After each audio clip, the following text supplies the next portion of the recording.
Hello once again, fellow people. Here we are at the Minnesota State Capitol today. Welcome to another episode of Tabby Travels. It's Tabby Travels. We're going to capture a little bit of Minnesota history today. Since we're in downtown St. Paul, this is where the governor, the House of Representatives, the Senate, the Supreme Court, they all do their business right here in this building. This was designed by a guy named Cass Gilbert and was completed in 1905. Long time ago, over 100 years. This used to be the prime location for fireworks in Minnesota because they had something called the Taste of Minnesota going on at the same time, where they would have vendors from all different restaurants setting up their samples and their booths and things like that. And this was really a busy place on the 4th of July. Not so much anymore because the Taste of Minnesota doesn't go on in the same place anymore. So but we're going to check out some things here for downtown St. Paul and some Minnesota history today. So I hope you'll stick around with me and see what there is to see. And here is a statue of Knute Nelson. He fought in the Civil War. He was a member of the Congress in Minnesota, and then also he was two-time governor. And here is John Albert Johnson, three-time governor of Minnesota. And he's like, "Take that, Knute."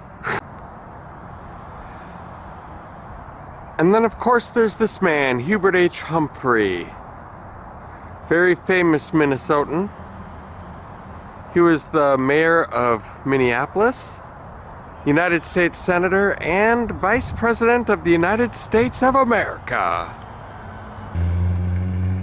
And what we are looking at here is the St. Paul Cathedral. It was opened in 1915, was the fourth cathedral to be named after the Apostle Paul. So what is this building we are looking at here? It's unlike the historical buildings we were looking at before, but inside of it contains a lot of Minnesota history. That is right, it is the Minnesota History Center. And so we're going to see what kind of fascinating things go on in here. This is home of the Minnesota History Center and also the Minnesota Historical Society. Not to be confused with the Minnesota Hysterical Society, which is a whole different group. I think there's no better way to start off a Minnesota history tour than to take a look at some of the men who proudly served our country from Minnesota. I salute you, gentlemen, and thank you for your service. And what year would I be most interested in taking a look at here for Minnesota history? Well, it would be a year that I didn't even live here. It would be the year 1968, the year I was born. I wonder what happened in this state in that year. We're going to find out. Does anybody remember having one of these hanging in their house somewhere? I sure do. I'm just hanging out in my 1960s living room. The old hutch. This was the first time heavy fighting the old has taken TV place talking about the Vietnam War. Until now, most of it has been in the Chinese section of Cholang and in the suburbs. The old couch and chair. Mostly from hidden snipers. The enemy was nowhere. And of course, the helicopter sitting right in front of the living room. Small arms fire could be heard through the night. Mortars coming in, jarring our IPs. This was the height of the Vietnam War era. As you can see, they have a helicopter, the remnants of a helicopter in here. Never seen one of these up close and in person, and it's kind of cool. Reminds me a little bit of MASH. As the fight for way moves into the third week, the city, anything but secure. Here's a little look of the inside of the cockpit. One of these helicopters. Got the control panel. The seats with the dual harness safety belts. You don't want to get close to nobody after you lost somebody because you don't want to go through that thing. Not as much space as it looks like in the movies when you see these guys in there. Pretty cramped quarters, that's for sure. Get there with you. But I want you to know tonight that we as a people will get to the promised land.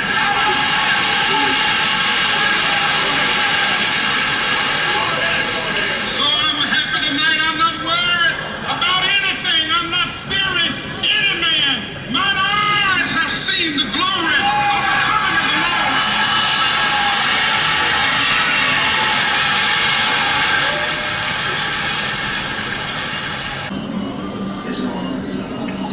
Back in these days, if you wanted to know what was on TV, you had to have a TV guide in the house.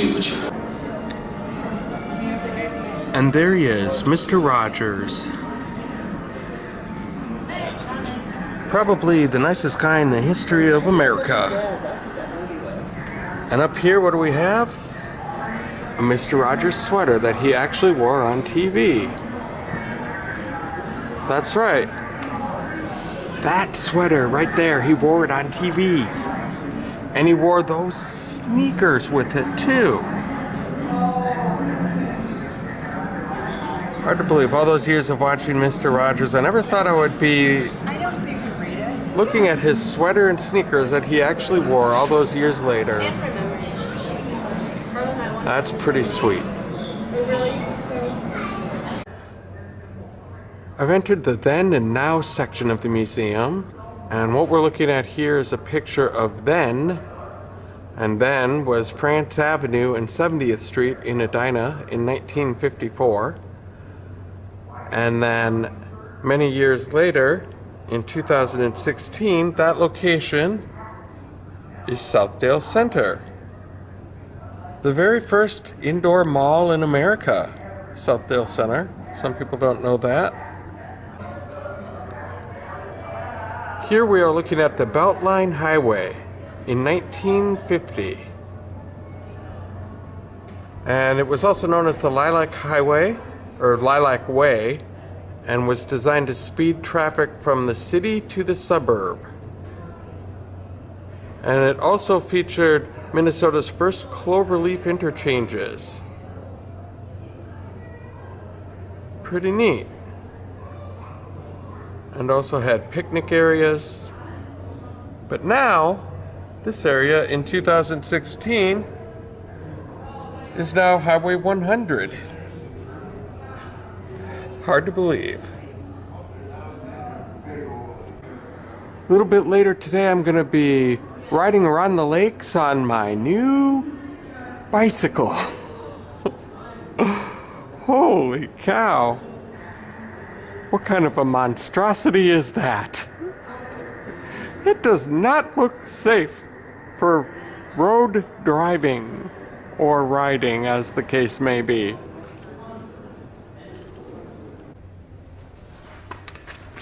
I'm currently driving an old streetcar that used to cart people up and down University Avenue in St. Paul, and they put me in charge of the wheel today, so I'm just gonna drive these people to their destination safely. Of course, I just gotta do a little thing over here, like, oh, I probably shouldn't have done. I'm not going in the right direction. Oh no! Come on! Save everybody! Save yourselves! Save yourselves!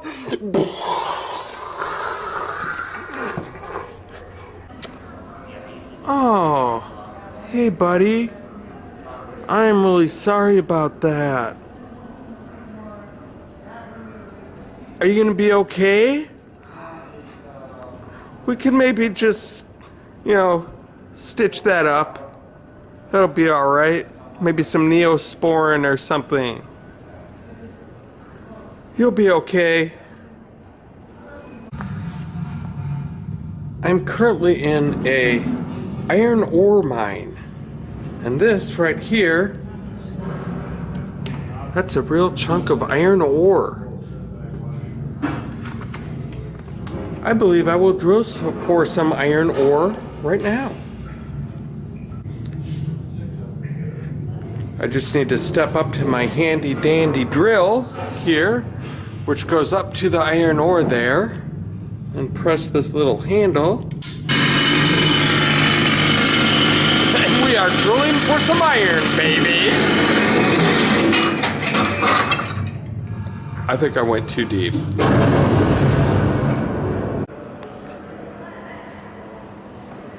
And here is Charles Lindbergh with his friend Leon Klink, and they are in Perryville, Missouri. This is back in 1923. The plane in the background is a JN-4 airplane, and that is known as a Jenny, and it was Charles Lindbergh's first airplane, and he purchased it for $500 in April of 1923. And he carried over 685 passengers aloft. He ultimately crashed the airplane, including landing upside down in a swamp near Shakopee, Minnesota. So it has since been restored and is in a museum in Garden City, New York, currently. But there is a replica of that airplane right here. That's right. Here's a little bit of a better look at Jenny.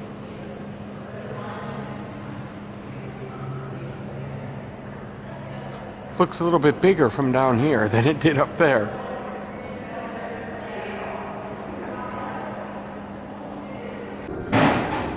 And here's a look at Vern Gagne's Heavyweight Wrestling Championship belt. He was from Minnesota. A lot of the old wrestlers from back in the day were from this area. Here's a look at his belt, and as we are looking at that, I figured, what the heck, as long as I'm out today, I may as well do some TV shopping. So let's just take a look at what they have here in the TV shop.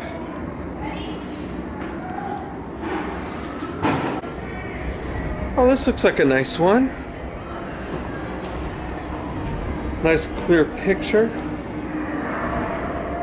Oh, maybe we should go with the big screen over here. Yeah, that's going to be a much better value. Comes with the drawers. Look at that. Oh, I could put knickknacks and things in there. My TV guide, remote control. Oh, we don't have remote controls yet. Darn. This is what an actual TV shop would have looked like back in the day. The showroom.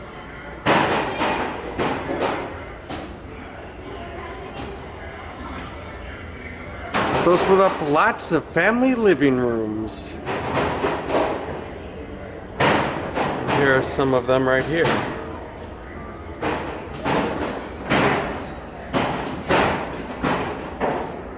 I know my grandpa used to like to spend a lot of time behind one of these, figuring out how she works.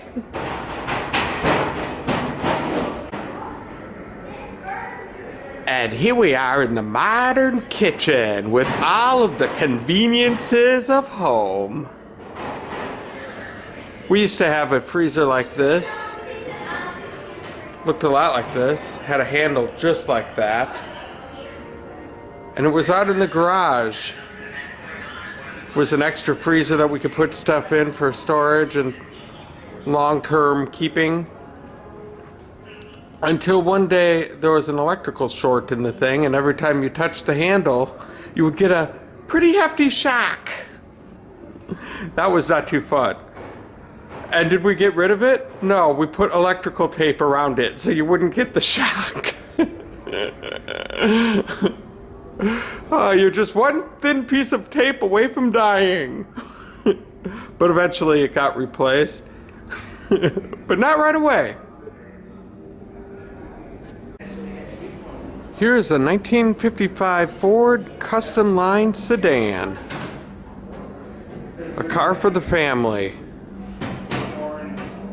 And as an option with this, you could get, well, AM radio came with it, but you could also get the Ford Magic Air Heat. Wow, you could even get heat with this car back in the day. Didn't just come with heat, you had to purchase it separately.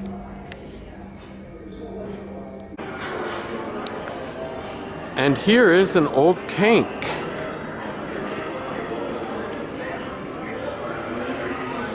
It also didn't come with heat.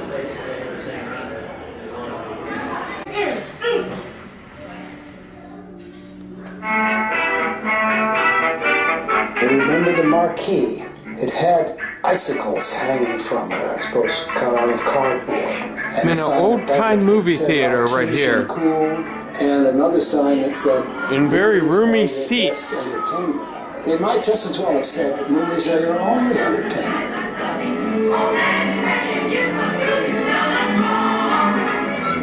Very nice little break from all of the other action that I've been doing today. It's nice to take in a little bit of a movie and some narrator yelling at me the history of movies. It was one of my special favorite movies. So my family moved here to Minnesota in 1985. That was the beginning of my senior year in high school. And the next year, in 1986, they built this ice castle. This is the one from 1986. Minnesota, very famous for its ice castles. And you can see it lit up, different colors. I remember this very well. News that there was tornado warnings. I told the boys, I says, we've got to get home. Scattered severe thunderstorms with large hail, locally damaging winds, and the possibility of an isolated tornado. The sky got...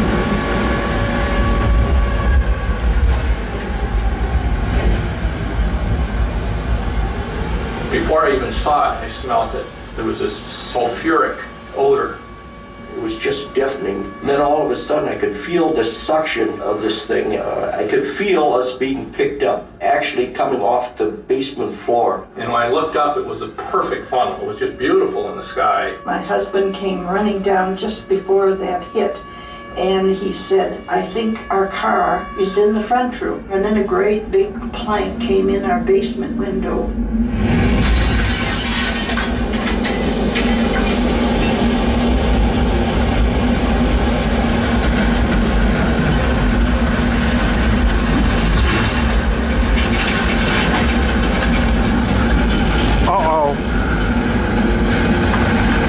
Thank you guys for watching my vlog today. I've got to get going. There's a tornado. I will catch you guys on the flip side. This was his first airplane. He purchased for $500 in April of 1923. Over the next 7 months, the aviator,